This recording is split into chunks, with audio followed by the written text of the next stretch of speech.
সংস্কৃত কক্ষাতে সকলকে স্বাগত জানাই। আমি সুরজিৎ রয়। আজকে তোমাদের ইন্টারভিউয়ের দ্বিতীয় ধাপ নিয়ে আলোচনা করব। ইন্টারভিউ সম্পর্কে তোমাদের আমি একটা আলাদা করে ভিডিও করে রেখেছি, তোমরা চাইলে সেটা দেখতে পারো। আজকে একটা বিশেষ গুরুত্বপূর্ণ ইন্টারভিউয়ের টপিক নিয়ে আজকে আমরা আলোচনা করতে চলেছি। সেটা হচ্ছে যে তোমাদের সাধারণত ইন্টারভিউতে যে প্রথম যে প্রশ্নটা করে থাকে, সেই প্রশ্নটা হলো কি, যে তুমি তোমার সম্পর্কে, নিজের সম্পর্কে কিছু বলো। এবার এই প্রশ্নটাই কিন্তু তোমাদের পরবর্তী ইন্টারভিউতে কিন্তু অনেকটাই প্রভাব ফেলবে। তাই জন্য এই প্রশ্নটার গুরুত্ব কিন্তু অনেকটাই রয়েছে, খুবই গুরুত্বপূর্ণ বলতে পারো। তোমাদের অনেকের মধ্যে একটা প্রশ্ন থাকে, এই প্রশ্নটা কেন করা হয়? কারণ তাদের কাছে তো আমাদের সিভি থাকে, আমাদের সমস্ত ডকুমেন্টস রয়েছে, তবুও কেন তারা এই প্রশ্নটা জিজ্ঞাসা করেন? এর মাধ্যমে কি জানতে চান তারা? তো তোমার পরিচয় জানার জন্য কিন্তু এই প্রশ্নটা করা হয় না। তাহলে কেন করা হয়? তুমি কতটা আত্মবিশ্বাসী আছো নিজের প্রতি, তোমার নিজের প্রতি কতটা ধারণা রয়েছে, এবং তুমি কতটা গুছিয়ে প্রশ্নের উত্তর দিতে পারো, সেই বিষয়গুলো জানার জন্য কিন্তু এই প্রশ্নটা করে থাকে। যাই হোক, তাই আমি বলবো এই প্রশ্নটার গুরুত্ব কিন্তু অনেকটাই রয়েছে। তাই জন্য তোমরা ভালো করে এটার প্র্যাকটিস কিন্তু অবশ্যই করে যাবে, সমস্তটাই প্র্যাকটিস করতে হবে। যাই হোক, এবার কথা হচ্ছে, তাহলে তোমরা নিজেদের পরিচয় দেবে কি করে? প্রথমত, যখন আমরা কারোর সঙ্গে কনভারসেশন করি অথবা কথোপকথন করি, অ্যাকচুয়ালি ইন্টারভিউ তো তাই, কথোপকথন। ওনারা কিছু জিজ্ঞাসা করবেন, ওনারা কিছু কথা বলবেন, সেগুলো আমরা শুনবো, উত্তর দেবো, এটাই তো ইন্টারভিউ। এবার যখন আমরা নিজেদের পরিচয় দিচ্ছি, তাহলে শুরুটা করব কি করে? প্রথমে যখন শুরু করব, সেটা কিন্তু আমাদের নমস্কার এই বলে আমরা শুরু করতে পারি। ঠিক আছে? প্রথমে সূচনাটা হবে নমস্কার দিয়ে। নমস্কার এই বলে আমরা কিন্তু প্রথম সূচনা করব। কারণ কোনো কিছু কথোপকথন করার আগে আমাদের কিন্তু কিছু দিয়ে সূচনা করতে হয়, তাই সূচনাটা হবে নমস্কার জ্ঞাপন দিয়ে।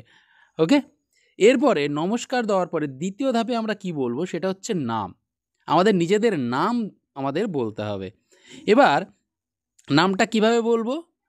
নামটা হচ্ছে শুধুমাত্র এইটুকুই বলবো, আমি অমুক। অর্থাৎ ধরো আমার নাম সুরজিৎ রায়, তাহলে আমি বলবো আমি সুরজিৎ রয়, আমার নাম সুরজিৎ, বা অর্ধেক বলবো সুরজিৎ বা রয়। অনেকে এইভাবে টাইটেলটা কেউ বলে, কেউ কারো অভ্যাস আছে শুধু নামটা বলা, টাইটেলটা বলা না, এমন কিন্তু আমরা করব না। আমরা সম্পূর্ণটাই বলবো, কিন্তু ছোট্টভাবে। সম্পূর্ণ বাক্য বলার দরকার নেই। আমার নাম হলো সুরজিৎ রয়, এমন কিছু বলার দরকার নেই। কি বলবো? আমি সুরজিৎ রয়। প্রথমে আমরা কি করব? নমস্কার জ্ঞাপন করব। তাহলে এভাবে বলবো যে নমস্কার, আমি সুরজিৎ রয়। ব্যাস, এইটুকু অবধি রাখবে। এবার অনেকে ভাবতে পারো যে না, তাহলে আমার সঙ্গে আমার বাবার নাম, মায়ের নাম, বা আরও পরিবারের কারো নাম, এইসব কিছু কি বলবো কি বলবো না? প্রথম কথা, ইন্টারভিউতে তোমার পরিচয় জানা হচ্ছে, তোমার ফ্যামিলির পরিচয় বা ফ্যামিলির কোনো ম্যাটার কিচ্ছু জানার কোনো তাদের দরকার নেই, বা জানতে চায়ও না। তাই জন্য শুধু তোমাদের এই বাবার নাম, মায়ের নাম ইত্যাদি কিন্তু কারো কিছু বলার দরকার নেই। শুধু তোমার নাম বলবে, তোমার অভিভাবকের নাম কিন্তু জানতে চায় না, তাই বলারও দরকার নেই। ওকে?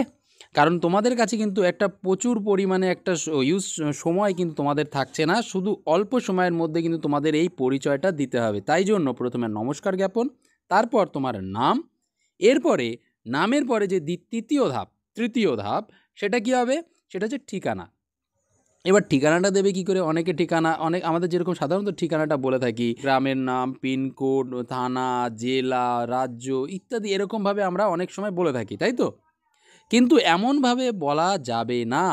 বারে বারে বলছি, তোমার ইন্টারভিউতে কিন্তু প্রচুর পরিমাণে আধ ঘন্টা 1 ঘন্টা তোমার সময় দেবে না নিজের সম্পর্কে বলার, নিজের পরিবারের সম্পর্কে বলা, এমন সময় দেবে না। তাই জন্য শুধুমাত্র তোমার যখন ঠিকানাটা বলতে হবে, তার কিভাবে বলবে? আমরা বললাম নমস্কার, আমি সুরজিৎ রয়, আমি অমুক জেলা থেকে, অমুক জেলার অমুক গ্রাম থেকে এসেছি। ব্যাস এইটুকু বলো। আমি যদি মনে করো যে না, পশ্চিমবঙ্গটাও উল্লেখ করবো, হ্যাঁ, পশ্চিমবঙ্গের অমুক জেলার থেকে, অমুক জেলার অমুক গ্রাম থেকে আমি এসেছি। ব্যাস এইটুকু বললেই আমাদের ঠিকানাটা কিন্তু সম্পূর্ণ হয়ে যাবে। পিনকোডের দরকার নেই, থানার দরকার নেই, বা ব্লক বা যা কিছু বলো, এমন কোনো কিছুর দরকার নেই। যত বেশি অতিরিক্ত বলবে তত ওনারা বিরক্ত বোধ করবেন। ওনাদের বিরক্তির কারণ হওয়া যাবে না। সংক্ষিপ্ত আকারে সহজভাবে শুনতে যাতে মধুর লাগে এমনভাবে কিন্তু তোমরা কথাগুলো বলবে। ওকে, যে কথা বলার মধ্যেই কিন্তু মধুরতা থাকে। দেখবে যাদের কথা মানে অনেক সময় কি হয়, কারো কথা আমাদের বলতে শুনতে ভালো লাগে, কারো কথা ভালো লাগে না। এবার দেখা যাচ্ছে তুমি এমন কিছু বলে দিলে, এমনভাবে বর্ণনা করছো, এমনভাবে বলছো যেগুলো আমাদের যারা ইন্টারভিউ নিচ্ছে তাদের শুনতে ভালোই লাগছে না। তাহলেও কিন্তু তোমার কিন্তু একটা বাজে, একটা ঋণাত্মক প্রভাব কিন্তু তোমার ইন্টারভিউর উপর পড়বে। সেটা যাতে না হয় সেই দিকটাও কিন্তু লক্ষ্য রাখবে। ওকে, তাই প্রথমত একটা নমস্কার জ্ঞাপন হবে, তারপর সাধারণ নাম তোমরা বলবে, তারপর ঠিকানা বলবে। এই তিনটে হওয়ার পরে তারপরে তোমাদের শিক্ষকতা যোগ্যতা বলবে। ঠিক আছে, তারপর তোমাদের যোগ্যতাটা কি কি আছে। এবার যোগ্যতার মধ্যে তোমাদের অনেকেই অনেক কিছু করেছো।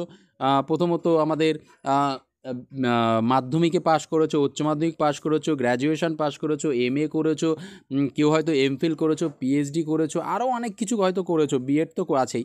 এবার কথা হচ্ছে তাহলে কতটা বলবো, আমরা কি সবই বলতে থাকবো গড় করে যে আমি এই এই এই এই বোর্ড থেকে মাধ্যমিক পাশ করেছি, এত সব কিছু কি বলবো?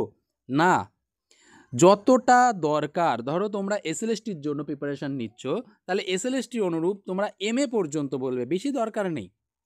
সাধারণত বলো না তোমাদের কি দরকার পড়ছে, গ্র্যাজুয়েশনের এমএটা দরকার পড়ছে, তাই তোমরা এইটা বলতে পারো যে আমি এই অমুক ইউনিভার্সিটি থেকে অমুক বিষয়ে আমরা গ্র্যাজুয়েশন করেছি, এত সাল থেকে গ্র্যাজুয়েশন করেছি, এবং অমুক ইউনিভার্সিটি থেকে আবার সেই কথাটা বলো এই বিষয়ে এত সালে মাস্টার্স বা এমএ করেছি। ওকে, বেশি কিছু বলার দরকার নেই, কারণ এগুলো তোমাদের এটা কথা মাথায় রাখতে হবে, সময় অল্প, তোমাকেও সময় অল্পের মধ্যেই মানে বলতে হবে, এবং গুছিয়ে বলতে হবে, সম্পূর্ণটা বলতে হবে। তাই তোমার মাধ্যমিক, উচ্চ মাধ্যমিক এইগুলো বলার দরকার নেই আমার মনে হয়, যদি তুমি এসএলএসটি 11-12 জন্য করে থাকো। হ্যাঁ, এবার যদি তুমি দেখো তুমি 9-10 জন্য করছো, তাহলে অবশ্যই মাধ্যমিক, উচ্চ মাধ্যমিক, গ্র্যাজুয়েশন, এমএ অবধি বলো। আর যদি প্রাইমারি বা আপার প্রাইমারির জন্য হয় তাহলে গ্র্যাজুয়েশন অবধি বলো, এমএরও দরকার নেই। আর এসএলএসটির জন্য হলে এমএ পর্যন্ত বলো, তোমার কিন্তু পিএইচডি করেছো কিনা, এমফিল করেছো কিনা, বাড়তি অতিরিক্ত যে কোয়ালিফিকেশান তোমার ওটা বলা। আর যদি মনে করো যে তোমরা বলবে, সেটাও বলতে পারো, বললে কোনো ক্ষতি নেই। যেন অহংবোধটা যেন না হয়, অর্থাৎ অহংকার বোধ যেন না বোঝায়। ঠিক আছে, কীভাবে বলতে পারো যে এছাড়াও আমি এমএ করার পরে বসে না থেকে স্যার আমি হচ্ছে এমফিল বা পিএইচডি এত সালে এই ইউনিভার্সিটি থেকে ইনার আন্ডারে আমি এমফিল বা পিএইচডি করেছি, এটাও তোমরা বলতে পারো, তবে না বলাই ভালো। তুমি শুধু বলবে তোমার ইউনিভার্সিটি, কোন ইউনিভার্সিটি থেকে কত সালে কোন বিষয়ে গ্র্যাজুয়েশন করেছো এবং কোন ইউনিভার্সিটি থেকে মাস্টার্স করেছো, এইটুকু শিক্ষাগত যোগ্যতা বলবে। এছাড়া আরেকটা যেটা সেটা হলো বিএড, কারণ বিএড ছাড়া তো তোমরা তোমাদের এসএলএসটি দিতে পারো নি, তাই বিএডের কথাটাও বলতে হবে। তোমরা বলবে কোন ইউনিভার্সিটি থেকে কত সালে তোমরা বিএড করেছো, সেটাও পাশ করেছো, এটার পরে বলবে। ঠিক আছে, এরপরে তাহলে তোমাদের কি হলো, নমস্কার জ্ঞাপন হলো প্রথম পর্যায়ে, দ্বিতীয় পর্যায়ে তোমার নাম, তৃতীয় পর্যায়ে ঠিকানা, চতুর্থ পর্যায়ে শিক্ষাগত যোগ্যতা এবং বিএডের যোগ্যতা, বিএড করেছো কোথা থেকে বা ডিএলএড করেছো কোথা থেকে ইত্যাদি বিষয় তোমরা বলে দিলে।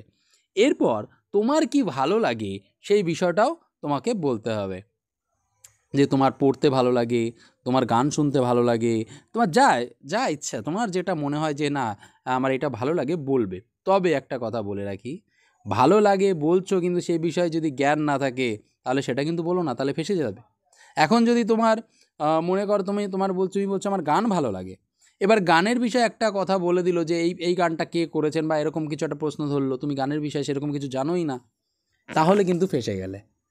তাহলে তারা ভাববেন যে এ শুধু আমাদের ইমপ্রেস করার জন্য এই কথাগুলো বলছে। অনেকে কি করে যে না আমার শিক্ষকতা করতে ভালো লাগে, বা এরকম ধরনের প্রশ্ন এমন বলে যে আমি আরও তাদেরকে ভালো ইমপ্রেস করার জন্য অনেকে এরকম বলে যে আমার ইতিহাস পড়তে ভালো লাগে, আমাদের ভারতীয় ইতিহাস পড়তে আমার খুবই ভালো লাগে, আমাদের ইতিহাস সম্বন্ধে, ঐতিহাসিককারদের সম্বন্ধে জানতে, স্বাধীনতাকারদের সম্বন্ধে জানতে আমার খুব ভালো লাগে।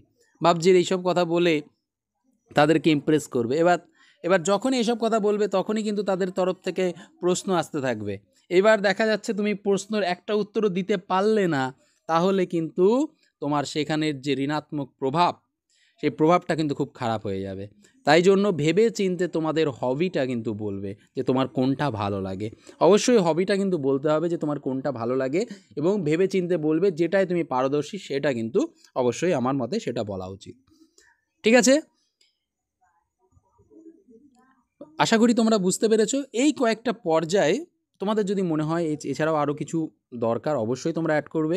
আর একটা কথা বলে রাখি, এই যে আমি পর্যায়গুলো বললাম বা অন্যান্য টিচাররাও অনেক কিছু হয়তো বলেছেন, একটা কথা মাথায় রাখবে, এই সমস্ত কিন্তু কিছু মুখস্থ করে এখান থেকে যাবে না। কিন্তু তোমরা একটা বানিয়ে নিলে, বানিয়ে পরে মুখস্থ ঝরঝর করে মুখস্থ করে নিলে, এই জিনিসটা কিন্তু কেউ যেন করো না।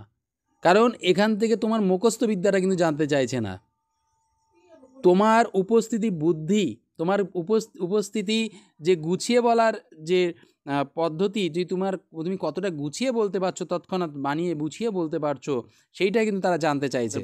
তুমি কি করছো, তোমার নাম কি, তোমার বাবার নাম কি, তোমার সমস্ত ডিটেলস তাদের কাছে আছে। তাই জন্য তারা কিন্তু মানে শুধুমাত্র তোমার পরিচয় জানার জন্য এই প্রশ্নটা করছে না, তোমাদের আত্মবিশ্বাসী কতটা, তোমরা গুছিয়ে বলতে পারছো কতটা, সেই বিষয় জানতে চাইছে। অর্থাৎ মুখস্থ করে ওখানে গড়গড় করে বলার অভ্যাসটা যেন করো না। নিজের উপস্থিতি বুদ্ধি কাজে লাগাবে, এবং হচ্ছে নিজের মতো করে বলার চেষ্টা করবে। ওরকম বলেছে বলে আমাকেও সেরকম বলতে হবে এমনটা নয়, নিজের মতো করে যেভাবে তোমার স্বাচ্ছন্দ্য হচ্ছে, তুমি ভালোভাবে বলতে পারছো, ঠিক আছে, গুছিয়ে বলতে পারছো, তো মেমে করতে হচ্ছে না, সেইভাবে তুমি কিন্তু বলবে। অর্থাৎ পরিষ্কার ভাষাতে, তোমার নিজের ভাষাতে, ইংলিশ নয়। তোমার যদি বাংলা ভাষা তোমার সহজ হয় তো বাংলায় বলো, তোমার যদি ইংলিশে ভালো লাগে তো ইংলিশে বলো, কিন্তু তোমার ভাষাতে বলবে, তোমার যেটা সঠিক ঠিক মনে হবে সেই ভাষাতে বলবে। যে অনেকে ভাবছে না ইংলিশে বললে ভালো হবে, না, একদমই নয়, একদমই নয়। তুমি তোমার ভাষাতে, নিজের ভাষাতে বলো না কেন, কোনো সমস্যা নেই। তুমি যে ভাষাতে কথা বলছো সেই ভাষাতে বলো, কোনো সমস্যা নেই, কিন্তু ভালো করে বলো, মুখস্থ নয়। এবং কি, হাসি মুখে বলো, কৃত্রিম হাসি নয়, নিজে একটা স্বচ্ছন্দ হাসি দেখে যেন তোমার মনে হয় যে হ্যাঁ ঠিক আছে, তোমার নিজের মুখে হাসি রেখে বলো, ঠিক আছে। আর সময়টা যেন 30 থেকে 45 সেকেন্ডের বেশি না হয়, আমি বলবো 30 সেকেন্ডের বেশি যেন তোমার পরিচয়টা না যায়।